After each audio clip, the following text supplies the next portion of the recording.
Action. Welcome back, everybody. First off, shout out to Philip McKnight. Making that naughty list was awesome. And you're correct, it is people within the companies, but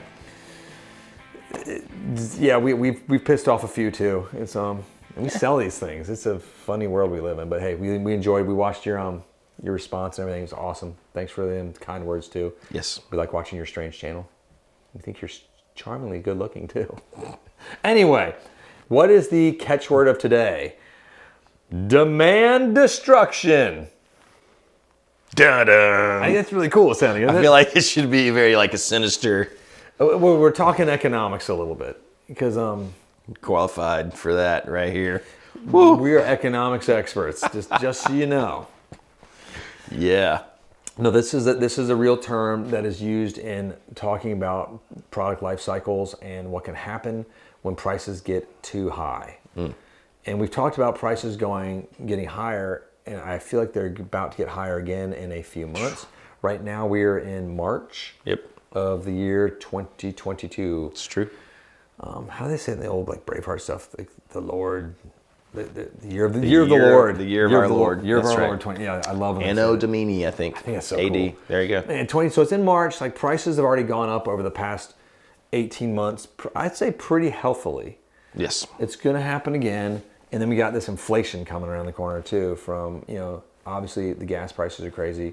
The stimulus payouts, the child credits, everything that's been happening, like prices are going up. That's what happens when you create more money without actually creating more wealth. It's a strange thing. So you have more money, but they're going to raise the prices. You're going to give that money back. That's another thing. But demand destruction is the idea of we've got this cool thing, let's say a guitar. And this guitar used to cost $1,500. All of a sudden, it's going to be $2,000. All of a sudden, it might be $2,500 for the same guitar. That's the thing, right? Same guitar. We're not talking about new model, new things, fancier. We're talking about same. They'll call it a new model. Well, yeah. It's the same guitar, though, most true. likely in that respect. Yeah. But this goes across everything, and we're worried about it a little bit because it can affect us. It can affect us as a shop, as players.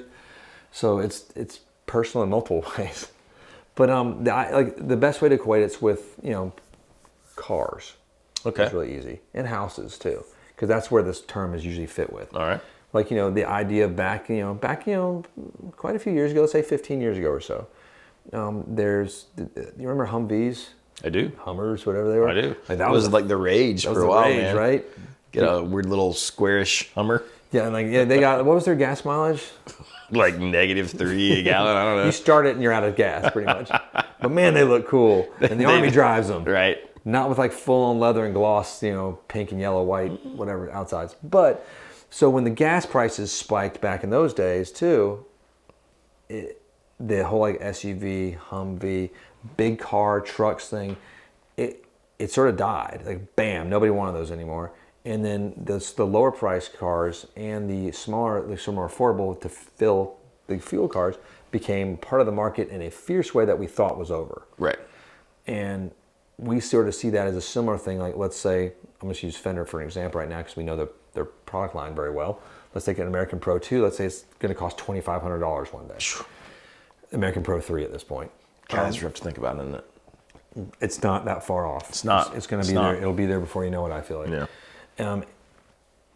That's a lot of money. That's a high entrance price. To have your sort of standard American guitar, That's pretty much like the price of back to where those guitars cost in 1954, as far as like how much they cost to get a Strat. Like a Strat, yeah. Like because there was no line of Strats, it was just Stratocaster, and it was like $2,500 to $3,500, right. Sort of that, some of it depending on inflationary. But anyway, the Squire line might become the bread and butter. If the Squire is going to be raising, let's say the American Pro is at $2,500, the Squire, we already have Squires that have just released at $600. God. They have gold hardware and stuff, and I foresee Squire at $800. It's not hard to imagine right now, which is funny because it was kind of hard for me to imagine 2 years ago. I'd be like, oh, that's crazy, that's insane.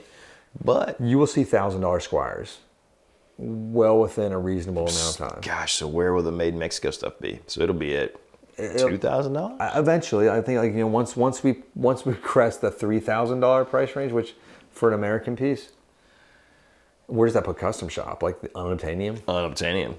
At that point, custom shop, but maybe like we don't do team builds anymore. We just do master builds. Don't sell your custom shops. Hold on, good Lord. I mean, that really is insane. So, I mean, essentially this whole demand destruction thing is that there's a certain supply, demand goes crazy, but eventually the price destroys that demand because no one can afford it, right? Is that the right? the Yeah. gist of this So thing? then the demand doesn't come back. Like Humvees So, like- never came back. Right. You know, and certain, like, you know, where we came back with like the SUVs and stuff eventually, but it took a long time. Right. You know, that's where like the Prius and everything sort of launched out and made a bang outs. But now we're entering a new phase of just responsibility for, like, people think with the environment and their pocketbooks and all sorts of things. Smaller, more efficient cars. Like, I would love a Tesla. It'd be awesome. I want a Cybertruck. I've never really cared until I filled up for $4.19 a gallon yesterday. That's exactly what I did. I had to fill up and I had to like, drive to the Jesus. airport this morning at Yeah. 4:20, and I came back and it cost me about $30 in gas. You know, just to go to the airport and back. No. Well, suddenly my gigs that I used to drive 2-3 hours without a thought, Oh yeah. now Golly gee. that cuts quite a bit into my bottom line. You have to charge more. You need to. Like, Yeah. It needs to be an adjustment. So I looked at the housing market. This happened too with not the 2008 crash, but more like just the McMansions sort of Right. syndrome. Like, everyone was bigger is better, bigger is better. And then eventually that just crashed. Like, people don't want that anymore. Like, people want like an efficient home because it costs a fortune to heat those and Yep. to live in them. This like this ornate sort of a neo-Gothic type of like, Right. just like, what are you doing? Like, giant columns. It's just, let that be the Gatsby's. We don't need that. Yeah. But unless you have it, it's pretty. I mean, I've been to some. They are pretty awesome, but it's a funny world. It is a strange. And so strange family yeah. world. I mean, I'm a little worried that we will do this with the guitar. Like, Gibsons are already there.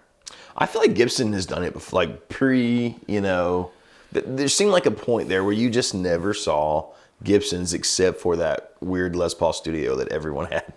Because that was the only way to really have a Gibson. Right, and I see a lot of Les Paul. And Les Paul studios, like, I used to not like them. I found some that are quite amazing. Some of them are amazing. Some are really good. Some of the early ones, not so much. Well, our friend Terry had one at the Blues Jam the other night that he plays a lot. That sounds amazing. Okay. But it's just there was a point there where a standard, we're not talking custom shop, anything. It just seemed like the price was so far above what you could get a nice Fender for, or maybe even a custom shop Fender. Well, I feel like I remember the Les Pauls at, like, this is years back at like $2K. You remember that? So, right. And like, this was when the Fender Strat standard was like sub $1,000. Like $900, $800. Yeah, like $899 or something. Right. And then you, like, if you want like this equivalent of Les Paul, you're paying twice that, Yeah. pretty much is what it was. And like, that was like, okay, cool, I get that. I mean, Fender's catching up with Gibson because Gibson's raised that the way. price, but then they pulled it back a little bit. pulled it back, with the yeah. transition when they took over ownership and Henry left. Which, and I remember thinking that $25.99 seemed really reasonable for, a standard Les Paul finished in nitro, old school wiring. It was like, oh, okay, this is a good idea. But yeah, no, everything is.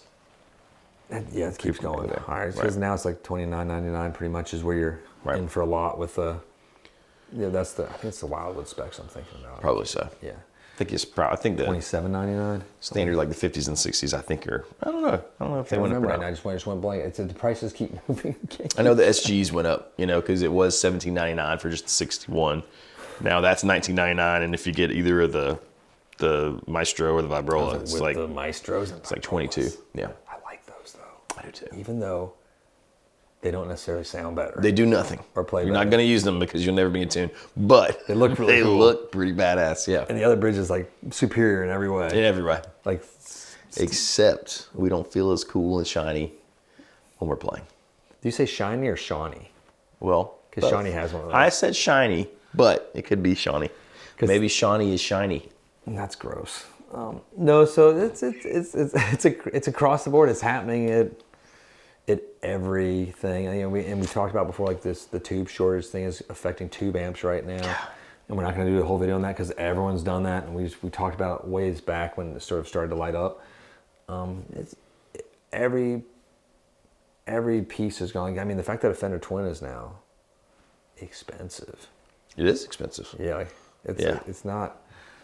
It's not what they used to be. I was like, whoa. Well, you used to think, the Fender issues were like great, solid, like yes, great tone, but like, they were Goodbye. doable. Yes, exactly. Like, okay, well, I could do this boutique thing, but is it really that much better than this deluxe reverb? And the deluxe reverb is way, better price. And now. No, but now like the Twin is on par with the Magnatone price wise. It is, right? I mean, you can get into like Yeah. Dr. Z's and lots of different things for around that same money.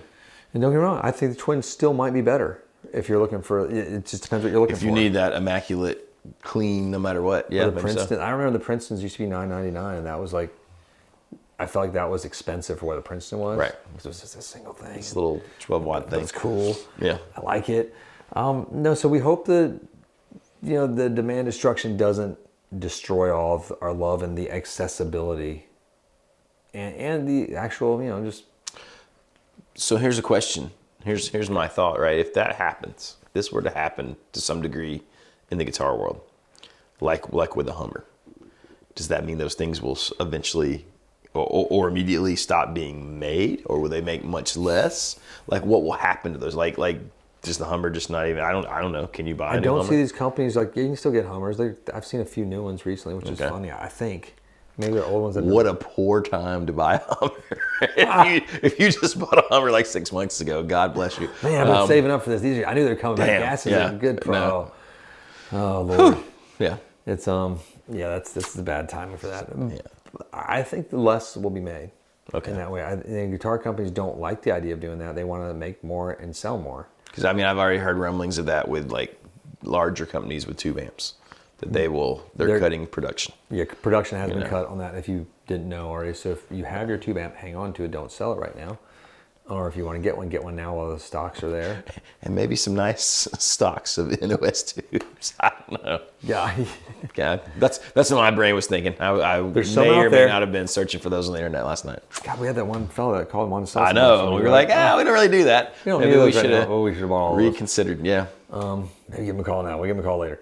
No, it's tricky. So I hope it doesn't destroy our whole world. I don't think it will, but it's just the world's changing. The price increases have already dramatically taken away the ability to get some of these. The entry point is now much higher. It's true.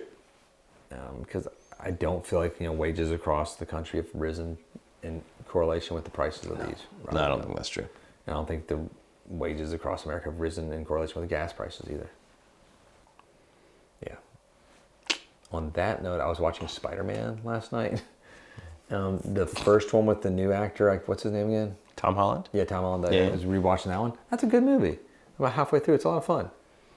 I have to make a confession here. You've never seen it? I've only watched the only time I've seen him be Spider-Man is in the Avengers movies. Okay, it's funny because this movie takes place after Right. the Captain America Civil War one. Yes, I haven't watched any of those. I haven't watched any of the standalone Spider-Man, like It's the really newest good. ones. Well, Michael Keaton's the bad guy. He does Right. a really good job as a bad guy. But I was surprised there wasn't an origin story in this one though.